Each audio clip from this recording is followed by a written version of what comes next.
नमस्कार मंडळी. मराठी भूतांच्या गोष्टी या युट्यूब चॅनलवर आपलं स्वागत. आजच्या आपल्या कथेचा विषय आहे काळाचा भेडा.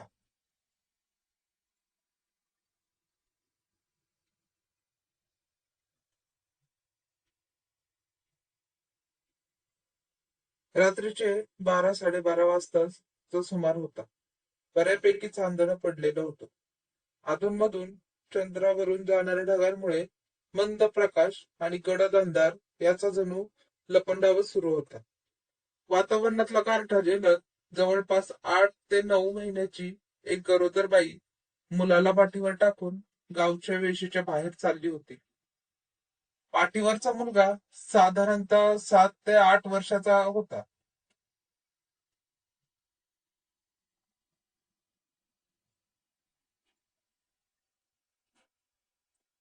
अगदी निश्चिंतपणे तिच्या पाठीवर अंग टाकून तिच्या गळ्यात हात टाकून तो झोपी गेला होता. चालताना श्वासांचा होणारा आवाज आणि झाडाखालून जाताना वाजेल तेवढाच पालापाचोळ्याचा आवाज. बाकी रातकिडे आणि घोंघावणारा वारा. वातावरणात अजून भय ओतत होते.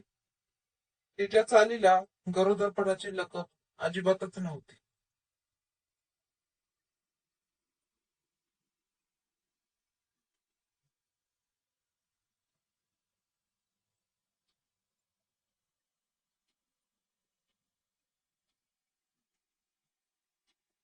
पोटात असणारं ओझं आणि पाठीवर एवढं पोरग घेऊन ते सहज आणि झपाझपा पावले उचलत होते.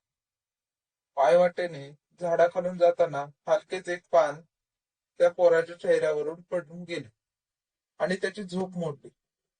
हालचाल न करता त्याने नुसतेच किलकिले डोळे करून अंदाज घेतला. इतक्या रात्री गावच्या बाहेर जाणाऱ्या रस्त्यावर स्वतःला बघून तो घाबरला.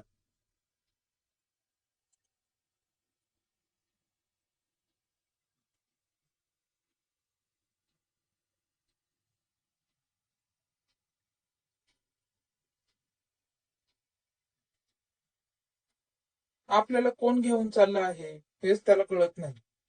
थोडा अंदाज घेत झपझप पडणाऱ्या तिच्या पावलात झटकन झटका देऊन त्या पोराने स्वतःची सुटका करून घेतली व पुन्हा गावच्या दिशेने त्याने सुसाट धाव घेतली.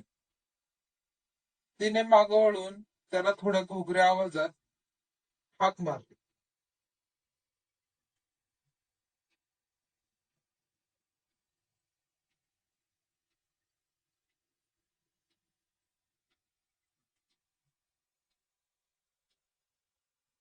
अरे सोन्या, थांब. अरे आपल्याला त्या पुलावरून उडी मारून जीव द्यायचाय. अरे कुठं पळाला. तिने त्याचा थोडा पाठलाग केला, पण तोपर्यंत सोन्या हाकेच्या अंतरापेक्षाही लांब पोचला होता आणि अंधारात जणू विरून गेला होता. जीवावर आलेले संकट असेल तर आपोआपच वेग दुप्पट चौपट होतो. तसंच त्या लहानग्या जीवाचं झालेलं.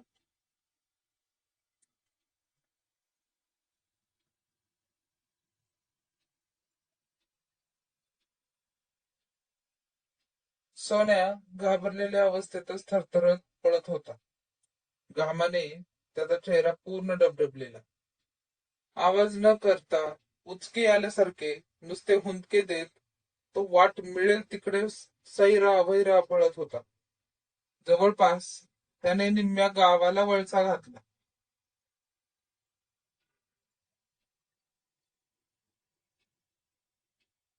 त्याचं घर शेतात होतं.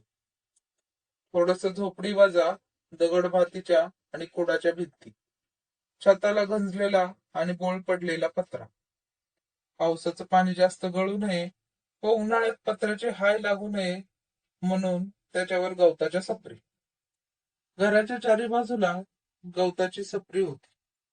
मळा होता, त्यावर वैरण काडी आणि फाटकुट होत. तसं गावापासून ते घर थोडं लांबच होतं, पण काही घरं मात्र सोन्याच्या घरापासून दूर पण हाकेच्या अंतरावर होती.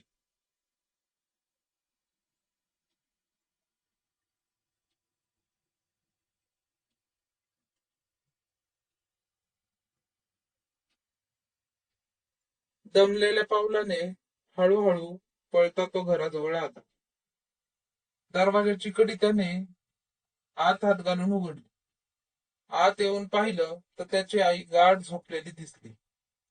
दबक्या पावलांनी जाऊन तो पुन्हा आईच्या कुशीत शिरला आणि तो सुद्धा गाढ झोपी गेला.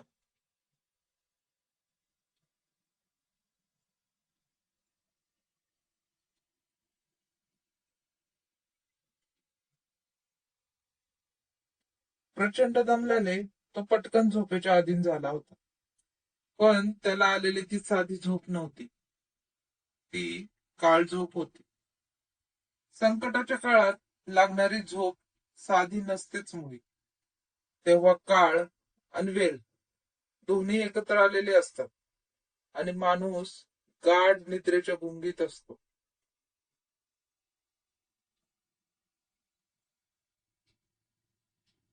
पहाटे पहाटे सोन्याच्या हातापायांना मुंग्या येत होत्या, म्हणून त्याला जाग आली.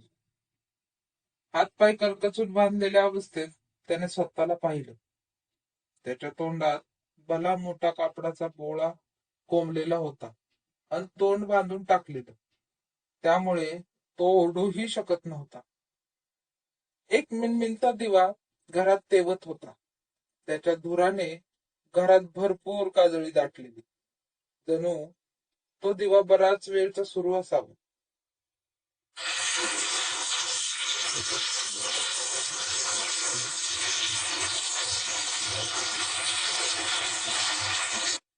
घरात सगळ्या बाजूंनी नजर फिरवताना समोरचं दृश्य बघून भीतीने त्याचा थरकापच उडाला. कारण त्याची आई त्या घराला जिथे जिथे फटी दिसत होत्या त्या कापडाच्या बोळ्यांनी बंद करत होती. कदाचित त्यामुळेच घरात काळी काजळी दाटली होती. पण आई हे का करत आहे हे त्याच्या लक्षात येत नव्हतं. तिच्याकडे बघता तिच्या हालचाली वेड्या भासत होत्या.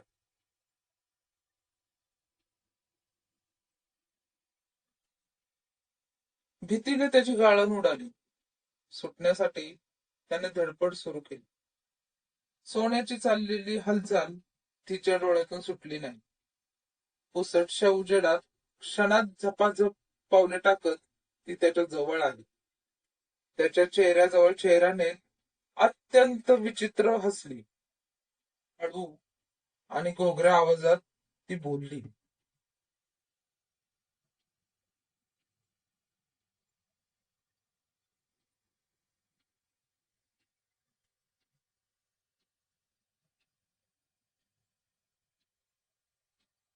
सोन्या, अरे आपल्याला जीव द्यायचाय.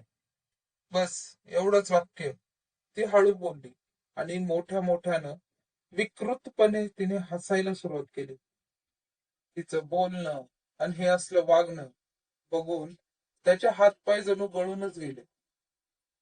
रात्री आपल्याला पाठीवर घेऊन जाणारी दुसरी तिसरी कोणी नसून आपली आईच होती हे त्याच्या आता कळालं. तो प्रचंड घाबरला होता. पण थरथरत डोळ्यातून आसव घालवण्याव्यतिरिक्त तो काहीच करू शकत नव्हता.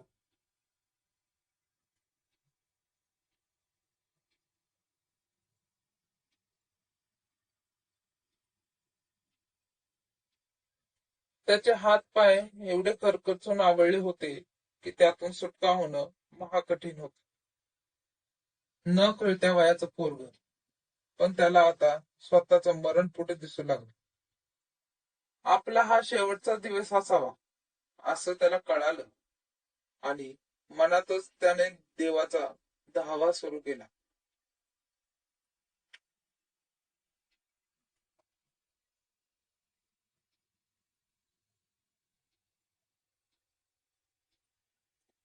थोडी त्यांच्या भूतकाळाची माहिती घेऊ. ही गोष्ट थोडी जुनी आहे. म्हणजे खुशाली कळवण्यासाठी पत्रव्यवहार चालायचा त्या काळातली. शालन म्हणजे सोन्याची आई अगदी सांसारिक. लग्नानंतर नवऱ्याला तिने चांगलाच हातभार लावलेला. दोघही कष्टाळू आणि मेहनतीचे होते. एकमेकांना आधार देऊन त्यांनी संसाराची गाडी व्यवस्थित रुळावर आणली.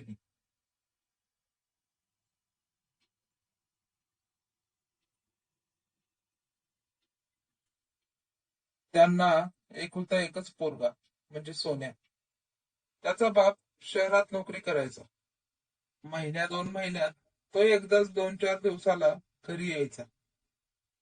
घरचा बऱ्यापैकी खर्च शालन म्हणजे सोन्याची आई डेअरीला दूध घालूनच चालवायची. घरात 2 म्हशी होत्या. त्यांचा पेंडीपाला, चरायला नेणं, पाण्यावरून आणणं ही नित्य नेमानं सुरू होतं.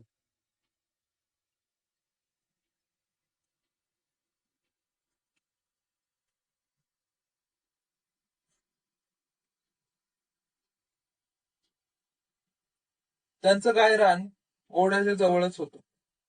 ती जागा खराब आहे असं म्हातारी माणसं बोलायची. कारण त्यांच्या पूर्वजांकडूनच त्यांनी ह्या गोष्टी ऐकल्या होत्या. त्या जागेमध्ये काही हत्याकांड झालेलं त्यांच्या ऐकिवात होतं. त्यामुळे दिवसाही तिकडून जायला माणसं घाबरत असायची. पण शालनच्या सासऱ्यांचे वडिलोपार्जित गायरान त्याच ठिकाणी होतं. लग्नानंतर शालन गुरांना चरायला तिकडेच जात असे. पावसाच्या दिवसात तर वैरण काडी तिकडूनच ती आणत असे.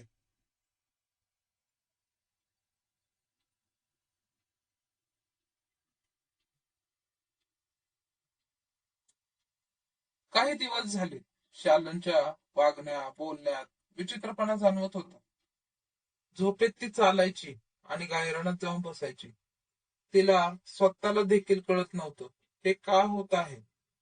तिने ही गोष्ट कोणालाच नाही सांगितली.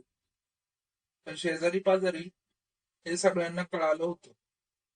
कारण कुणीतरी तिला रात्री गावाबाहेर चालताना पाहिलं होतं आणि ती खबर सगळ्या आळीत कळालेली होती.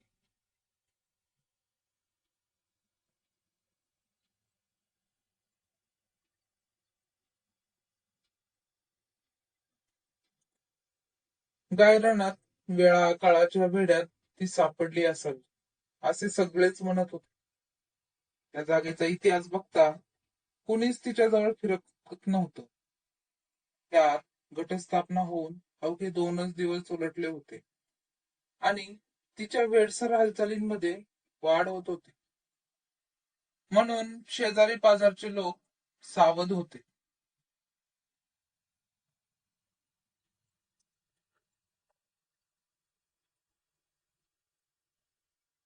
सोन्या पूर्ण ताकद लावून थकून गेला होता. हात पायांना वेदना सुरूच होत्या. आता पहाट व्हायला थोडाच अवधी बाकी होता. अंधारातून उजेडाची हलकी लकर लवकरच पडेल असं जाणवत होतं. इतक्यात दरवाजावर थाप पडली.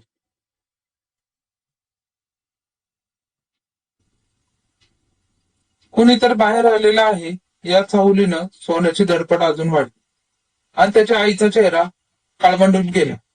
घराच्या सगळ्या फटी बंद केल्या होत्या पण दरवाजाच्या फटी तशाच होत्या. तिने दाराच्या फटीतून थोडं डोकावलं आणि अखंड तांडव सुरू केला. तडक रॉकेल जडा हातात घेऊन तिने घरभर ओतायला सुरुवात केली. मोठ्या मोठ्याने हसत ती बोलू लागली. बुवा, तू आलास तरी हे 4 जीव मी घेऊन जाणार. मला आता कोणी अडवू शकत नाही. माझा घेरा पडलाय, त्याला कोणी मोडू शकत नाही. दात विचपून ती भयानक हसू लागली. तिचं हसणं बघून सोन्याचा धीर सुटत होता. आपली शेवटची घटका भरली असं त्याला वाटत होतं. इतक्यात दरवाजावर धडका बसण्याचा आवाज येऊ लागला.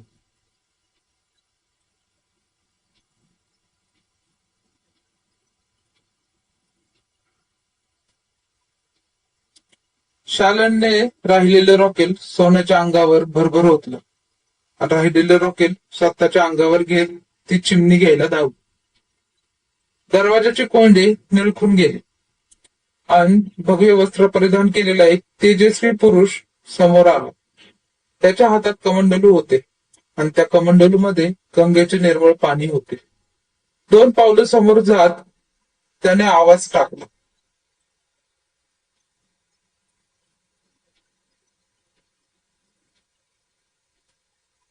थांब, कोण पाहिजे तुला? दात विचकत काहीशा घोगऱ्या आवाजात आणि घुमत ती बोलू लागली.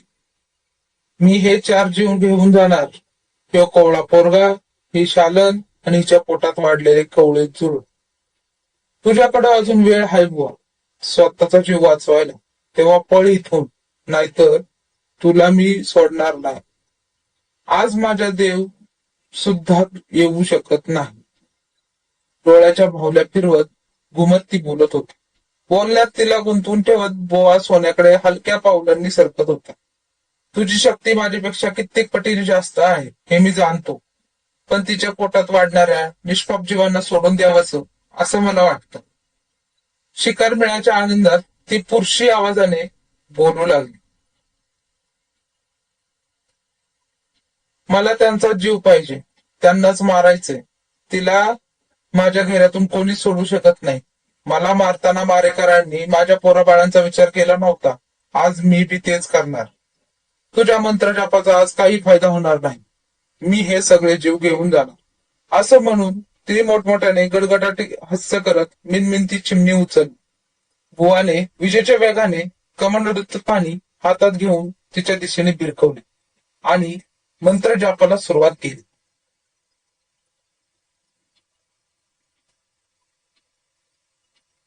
त्या निर्मळ पाण्याने जणू तिचे अंग पोळून निघाले. काचेच्या बाटलीपासून बनवलेली ती चिमणी तिच्या हातातून निसटली आणि क्षणात भडका उडाला. तिने पूर्णपणे पेट घेतला. आग बनव्यासारखी रॉकेलच्या थेंबांना चिटकत पुढे सरकत होती. शालन जळत जळत बुवाकडे एक एक पाऊल टाकत येत होते. विजेच्या वेगाने बुवाने सोन्याला बांधलेले दोर संपूर्ण ताकदीने तोडून काढले. सोन्या बेशुद्ध पडलेला बुवाने कसे बसे त्याला उचलले आणि त्याला घेऊन बाहेर धाव घेतली.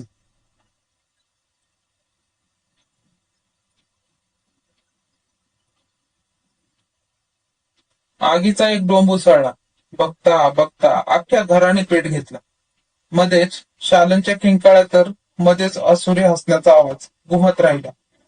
तो असुर म्हणल्याप्रमाणे जीव घेऊन गेला. सोन्या बेशुद्ध अवस्थेतच पडून होता. पण त्या धगधगत्या अग्नीसमोर बुवाने सोन्याच्या आईला वचन दिले. तुझ्या सोन्याला आजपासून मी माझा शिष्य म्हणून स्वीकारतो. या काळाच्या वेड्यातून त्याला देवाने सुखरूप बाहेर काढलेले आहे. या पाठी देवाची काहीतरी मोठी योजना असेल.